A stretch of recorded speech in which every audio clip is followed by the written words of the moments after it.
the Farage cement bloke, who I called a greasy rat, here he is here, has He is quite escaped greasy. jail. He is Yeah, very greasy there, he isn't looks he? looks like he hasn't showered in weeks.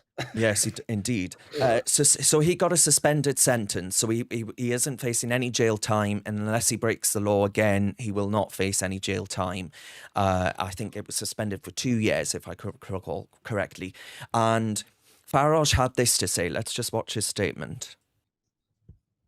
So there I was in Barnsley campaigning in a general election, and a lout opposite side of a street Greasy gets lout. a cup, fills it with cement, lobs it at the bus that I'm on, and you can see the picture here of me ducking and me shouting to everybody else, get down. It was a very dangerous, provocative, violent thing for this guy to do. Luckily, some builders who were working on the site stopped him, apprehended him. He was arrested. Today, he's been given a suspended prison sentence. He will not serve any custodial time at all. But you see, in Keir Starmer's Britain, if he put something intemperate on Facebook after a couple of glasses of wine, he would have gone to prison. And that's the mess we're in. Can you believe in the year to March, 147,000 people guilty of carrying knives, some of sexual offences, have been given community orders, which means they don't get criminal sentences.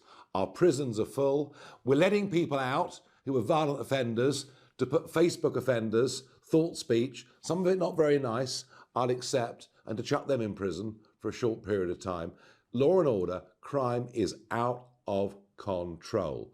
We're even allowing people to go shoplifting up to 200 quid without being prosecuted. You simply couldn't make it up. And I've got a feeling that all of you out there, regardless what age you are increasingly concerned going out of an evening, walking around our streets, catching public transport.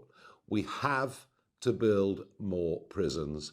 We have to make those that are violent. We have to make those that threaten our society pay some kind of price. Without deterrence, this can only get worse. So I completely agree with that. And then earlier today, I reported on the fact that there was a Muslim man who had escaped jail. I've got this lovely graphic to represent what happened. He escaped jail after attacking 3 women because they weren't dressing conservatively, right? He slammed the driver of the vehicle, her head, off of the steering wheel with force. There are people, as Nigel rightly said, identified in prison right now for writing social media posts. Some of them not nice, but there were also people in prison for shouting F Allah, and they've been put in prison for doing that during the riots. It was billed as a case of misogyny, right?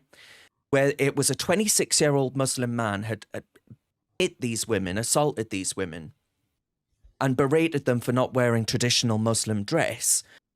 And despite that, as Nigel identifies, we put people in prison for nasty social media posts, intemperate social media posts after a couple of glasses of vino. We put people in prison. We let them off if they've committed sexual offences. We let them off if they've knifed someone. Dion in Newcastle, her son Gordon Galt was knifed, and a bloke that's in prison for the manslaughter of his death is actually getting out early because of the fact the prisons are full. And yet men like this, they get away with it scot-free.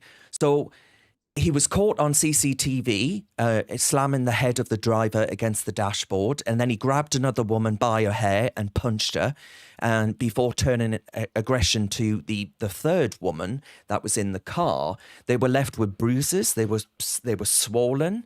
There were scratches to their skin, and the court actually heard how he delayed refusing his vehicle, sat there staring at these women with whom he was acquainted, he knew them, before he started verbally abusing them and then unleashed his attack. Now, for this, you might think this is a very serious crime. I certainly do. And I think, by the way, it goes to the very heart of why the multiculturalism myth is a dirty, horrible lie.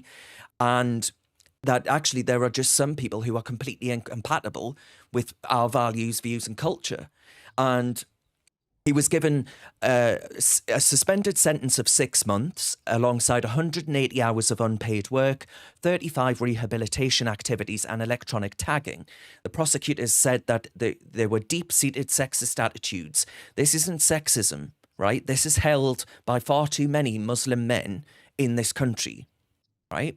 We have seen honour killings here in this country in the name of women not being conservative enough when it comes to adhering to the key tenets of the Islamic faith. So it's not sexism. This is a fundamental incompatibility with who we are as a country. But this man gets off scot-free.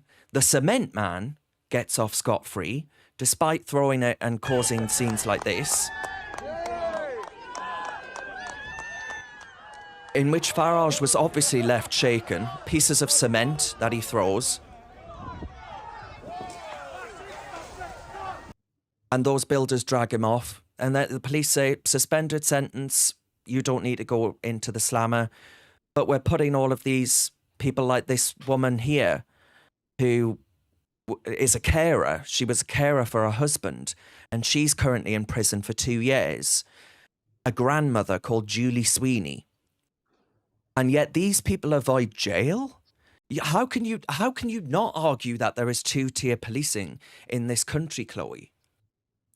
I mean, there is just absolutely no way that you can argue it. I mean, I would love to see Keir Starmer explain, without dodging the question, exactly why he thinks that it is acceptable for a man who has violently attacked women and a man who has violently attacked Nigel Farage. Okay, it doesn't matter if you disagree with his views or not, that attack was disgusting.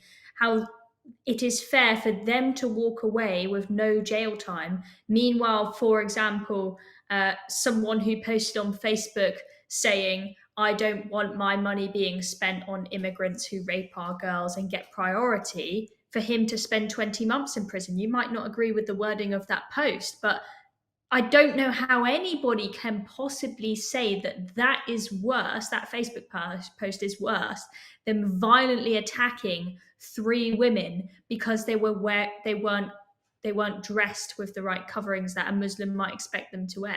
And just going to that specific case, as you say, they've tried to sort of narrow it down to say, oh, this is just one singular case of misogyny, rather than actually looking at the wider picture of multiculturalism absolutely failing. I think it is absolutely vile that someone thinks that they can live in this country, which is a Christian country, it's not a Muslim country, and attack women for not adhering to the Muslim dress code that they would like women to, right? If you want to go live in a Muslim country where it is the cultural norm for women to be covered, and you want to, be a bit annoyed if you see a woman not completely covered up, all right, fine, go live there, right? If you're going to live in this country where it's not the norm for us to have to be covered, almost completely covered up head to toe, you absolutely do not look down upon a woman, let alone beat her up for dressing the way that she wants to. It's vile. Nicholas? Well, it's absolutely disgusting what happened, and I challenge anyone, as Chloe said, to look at these 2 cases and say that two-tier policing doesn't exist. In actuality, it's quite Orwellian what the media are doing in its denial of two-tier policing, because you had The Guardian writing articles for years prior to this saying that two-tier policing was necessary. It was necessary to get rid of racial disparity in our justice system. And it's honestly ridiculous how we have these people here who wrote a very mean Facebook post, which I wholeheartedly disagree with. And, let's call a spade a spade. What they said wasn't very nice, was pretty disgusting, but they do not deserve to be imprisoned for their freedom of speech. In my view, freedom of speech covers all boundaries, unless you're specifically threatening to do physical harm onto somebody, or you're saying something well and truly atrocious. But simply pointing out the realities of a situation shouldn't get you 20 months in prison. And the fact that this absolute charmer who assaulted multiple women and appears to want to install a caliphate on our people has been spared prison, has been sent to 35 rehabilitative exercises. That is, he's not going to be rehabilitated, let's face it. The simple facts of the matter. And then you also have the rapist the rapists do a spare jail time because the cells are too full. Well, maybe, here's an idea, maybe we could deport the 12,000 illegals who are currently in our prisons and or Mhm. perhaps release some of the individuals who made mean social media posts over the riots, because the real criminals are getting away. I mean, as you said, Darren, I noticed on your Twitter that you were recently harassed by a man in the street, and you were saying that the police were utterly useless. Well, I I've haven't been heard from harassed them. too. Yeah, You haven't heard I from them? no, Well, no, I I haven't even replied. Jesus, well, that's absolutely ridiculous. Well, I can assure you right now, if the circumstances were different, if you were a person of color and you were being harassed by a white man, they would have responded, and that man would probably already be banged up behind bars. This is two-tier policing. It's not just two-tier policing, it's two-tier justice.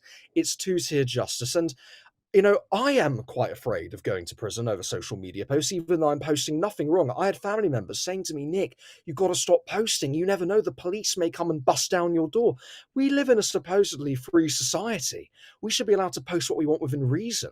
And the fact that these people are getting a free pass to commit crime and be violent against women simply because they don't want to cover up. And by the way, they have every right to wear whatever they want. We live in the West. We don't live in Saudi Arabia, even though these people are seen to be attempting to import their cultural values onto us. It is ridiculous. It is completely and utterly ridiculous. And it's only going to get worse unless people stand up at the ballot box next year and vote for political parties that support freedom of speech, at least on a local level to begin with. Yeah, I Yeah, mean, and I just going haven't. back to Nick, what you were saying there about what happened to Darren, if the skin colours were the other way around, the police would have probably acted quite quickly. I mean, I'm interested to hear what you guys think of the fact that Notting Hill Carnival hasn't been shut down. I mean, I think given that there are stabbings every single year, it's extremely unsafe. I think that it's because they know that this event is run by, and a lot of events they surround people of color, communities of people of color. I think that's why they won't close it down, because they're worried that they're going to be called racist if they close down the carnival. Do you agree? Oh, of course. Absolutely, 100%. Well, Mm. I see no other reason why they allow an event which every year causes untold devastation to a large part of London, effectively turning already a bad situation into an anarchic hellhole for a couple of days. I Hmm. don't know why on earth they would allow it to operate unless it's for that specific reason. And of course, if we applied, I mean, the Tommy Robinson March was infinitely less violent than what happened at Notting Hill Carnival. If I recall correctly, 8 people weren't stabbed at the Tommy Robinson Patriots March. And whether you We agree were with Tommy there. Robinson or We were not, there, Nicholas. It was Chloe and I very were there. peaceful. exactly, exactly. Whether you agree with Tommy Robinson or not, I'm not condemning him. I'm not supporting him, but I'm merely pointing out the facts of the matter is that he got charged with a terroristic offence for organising that rally. Well, were 8 people stabbed and 380 people arrested? I don't think so.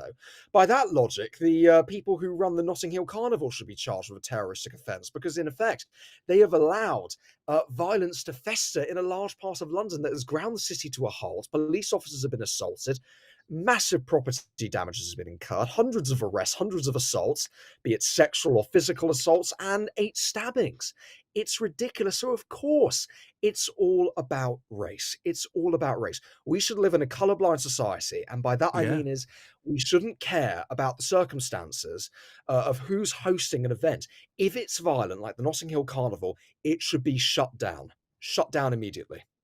I mean, I'm going to have more to say on this tomorrow, I think. But the fact of the matter, so for those that don't know and haven't seen on social media, at the weekend I was having a pint in London, and some bloke came up to me and said, "You work for GB News," and I said, "I think you've got the wrong person," because I could tell that this bloke did not wish me well, and he said, "If you keep talking about Islam, I will make the streets unsafe for you." And then he continued to harass me, wouldn't leave me alone, and in the end, the bouncers came out, and thankfully, and which I'm very grateful for, came out, and I started filming him, and then he left.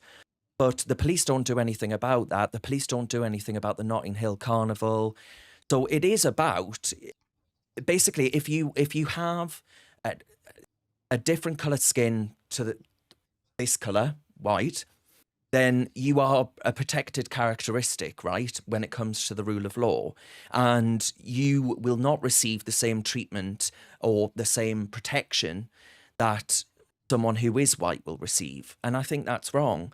And obviously everyone thinks that's wrong. And yet they can't see that that's why they are stoking so much anger and resentment among the white population in this country. They are actually turning ethnic groups against each other in Britain because they have created such a clear state of disadvantage for one group over the other.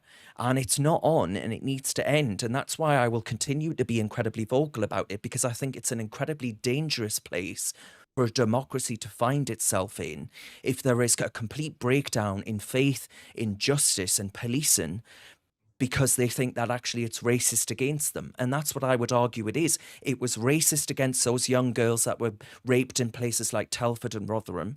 It's racist against people like me when the police don't do anything when someone issues a clear threat to you on the streets of our capital city. And it's racist when someone can throw something at a politician that could have killed them had it hit them. And yet they get to walk right out of court. And the same for that Muslim fella who attacked those 3 girls for not being conservatively dressed enough. That is two-tier policing. It is two-tier justice. It's a two-tier Britain.